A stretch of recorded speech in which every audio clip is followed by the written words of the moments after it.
I'm just off up the hill to do some more wood processing, continuing to thin the dead trees. What I wanted to show you was a new acquisition I picked up last week when I was away for the coronation weekend. I went to an agricultural supply shop primarily to get some wild bird seed, but I saw this new pair of gloves and I'm very excited to try them out today for the first time, so I thought I'd quickly show you them whilst they're looking pristine, because the way that I chew through gardening gloves, they probably won't stay like this for very long. So here we go, from a brand called Agros. I haven't heard of that brand before, but apparently they're built to last, so we'll find out. Let me flip them over and see if I can reveal to you some of the particular features of these gloves. This one here, the magnetic patch, particularly intrigued me, and essentially I tested it out. It's this little circle here. It's a little magnet behind it. So things that you're working with that might be small, I suppose, like nuts and bolts or maybe screws, you can attach them to your glove temporarily whilst you're working, I guess, to stop them rolling away. Not going to be particularly useful to me.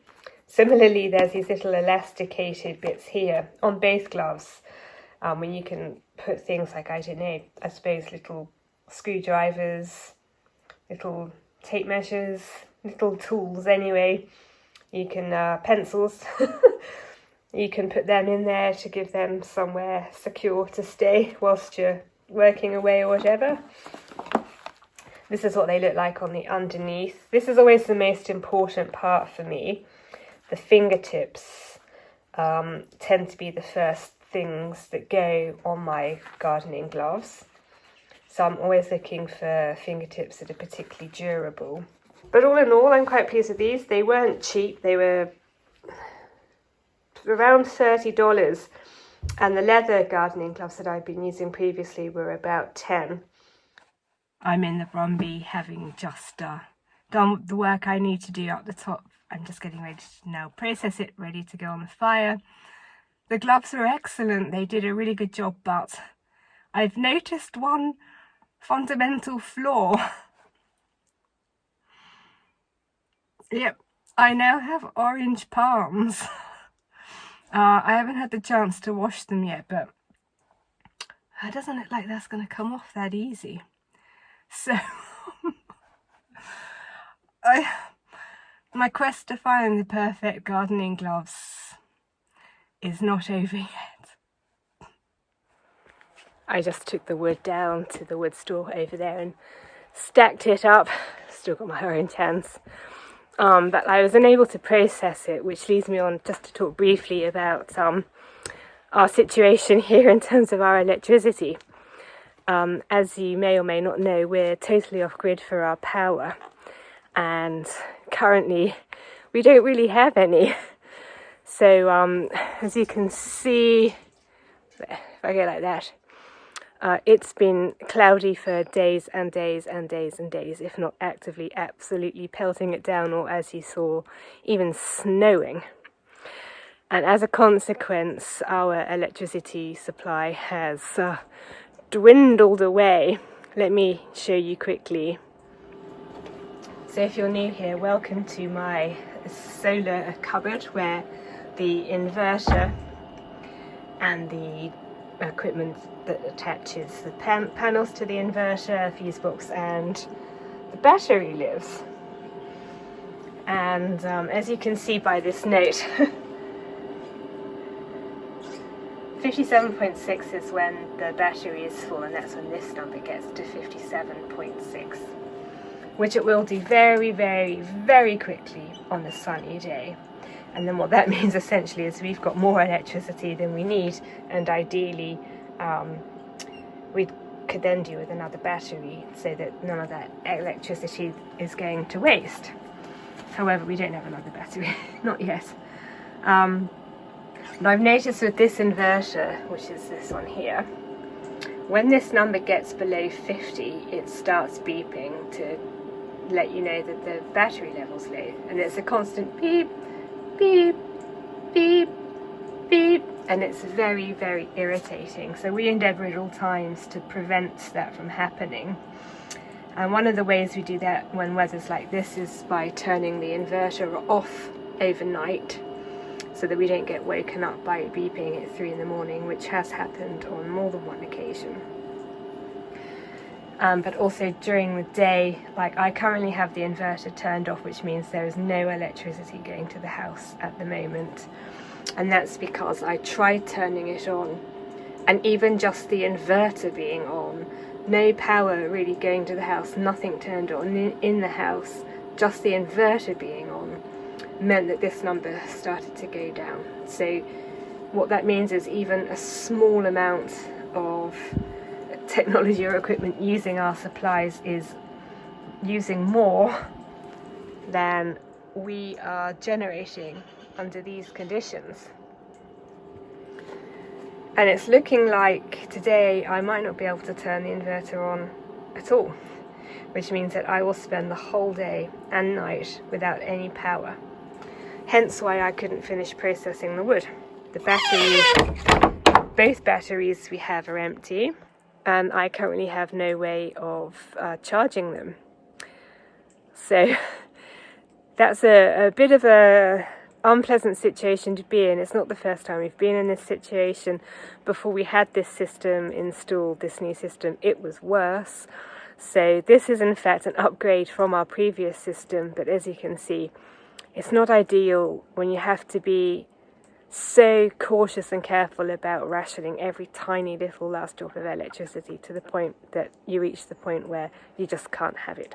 So I'm introducing you to our latest new project on the back of this. Essentially, around the other side of the solar cupboard, somewhere about here, we are going to be building a platform for an automatic generator.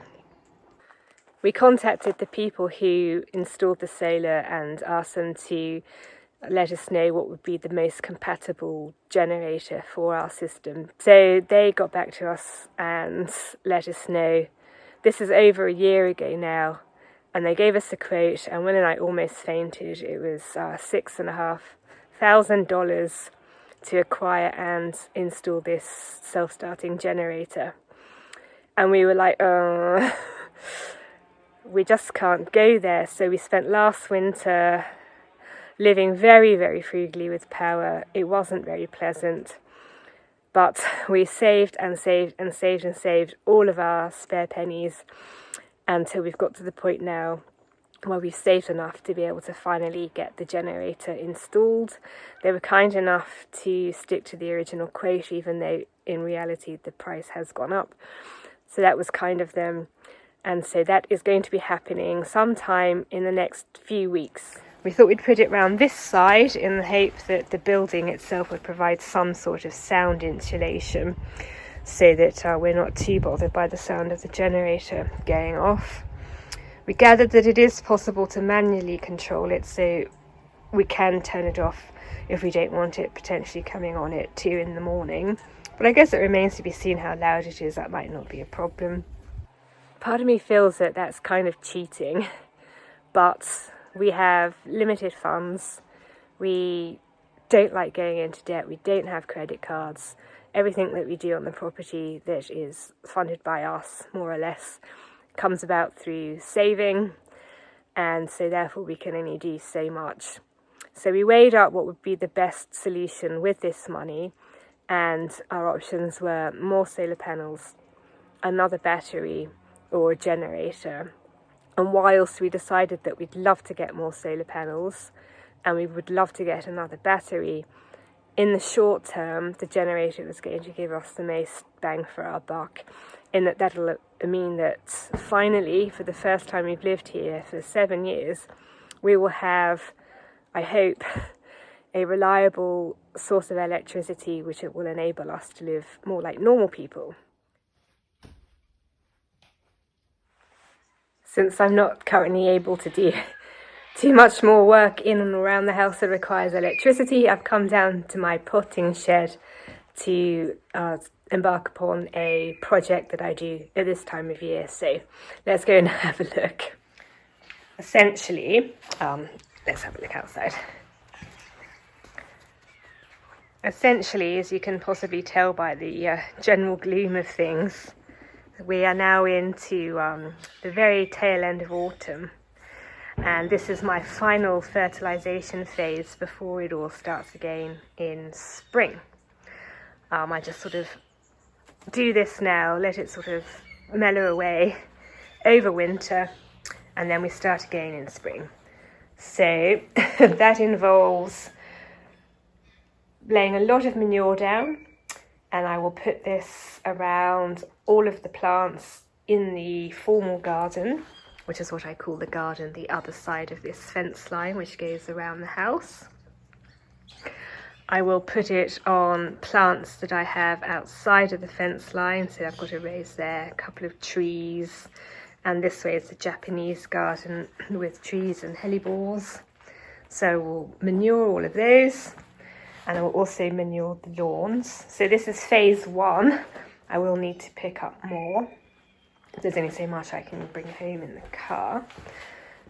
But I also will be putting down slow release fertilizers for the various different types of plants I have. And I do this twice a year, in autumn and then again in spring. And the reason I do this is twofold. Firstly, the soils around here naturally are quite poor, and I want my plants to thrive and be happy, but with limited intervention from me in terms of having to water them. And also, the healthier and more drought tolerant and established these plants are, the more they are going to be helping protect my house against bushfire. So I'm going to crack on with that. I thought I'd show you the latest addition to my formal garden. This is an orange tree. This is the specifics. The Diggers Club, of which I'm a member, had a 10% off sale. So it was a little over $30 for this orange tree, which is about £15, give or take. This is its particulars. Diggers Club sorts things by heat zones and cool zones. And the thing that I particularly liked about this orange is that it's one of the few that can cope with our level of cold. They can pretty much all cope with our level of heat, but we get frosts here, and as you saw, we can even get snow. So it's a very particular type of citrus that can cope with that. I love the citrus, they're sort of all over the place. You have a combination of flowering, maturing and mature fruit on the plant all at the same time, or at least we do here. So I'm now looking to extend this row of citrus. You know, thinking about it, I might have to plant it somewhere else, because Will was thinking of taking this section of fence out so that we've got access to the veranda of the library directly from within the garden. This is a mock orange. I could sort of plant it here, but then I don't really want to crowd that out. I suppose I could turn the corner and plant it here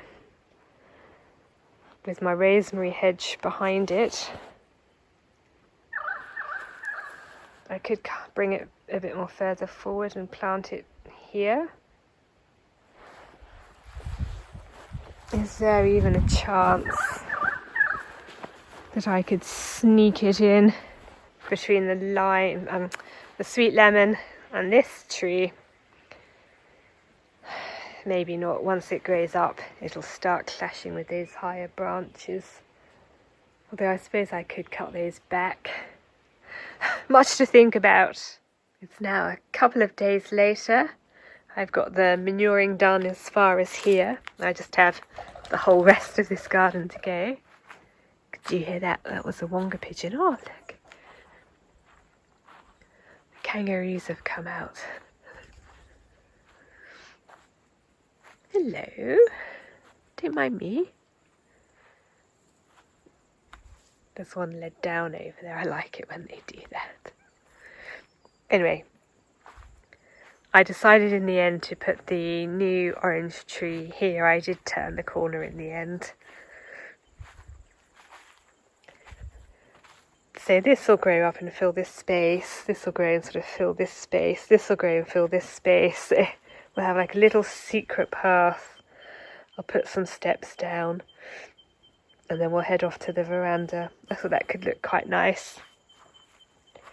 Be a nice feature, but also this will look nice from other parts of the garden. It'll add a bit more interest to this end of the fence line and help me to expand my citrus collection. So I was very pleased with that. Anyway, I'll love you and leave you. I hope you all have excellent weekends, and I'll see you again soon. Bye now.